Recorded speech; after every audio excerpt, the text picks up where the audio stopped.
பேரன்பு கொண்ட பெரியோர்களே, தாய்மார்களே, உங்கள் அனைவருக்கும் வணக்கம். நடிகர் அசோக்குமார் மிகவும் அருமையான மனிதர். பல படங்களில் நடித்திருக்கிறார். கோழி கூவுது, முருகா, தூத்துக்குடியிலே படக்காட்சிகள் காட்சிப்படுத்தப்பட்ட படம் பிடிச்சிருக்கு. இதுபோல பல படங்களில் நடித்திருக்கிறார்.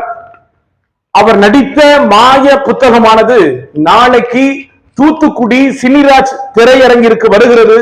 ஆகையால் நல்ல மனிதர், நல்ல திரைப்படம், நல்ல அருமையான கதை, எல்லோருக்குமே இந்த கதை பிடித்திருக்கும். ஆகையால கண்டிப்பாக மாய புத்தகம் திரைப்படத்தை காண வருமாறு உங்களை அன்போடு கேட்டுக்கொள்கிறோம்.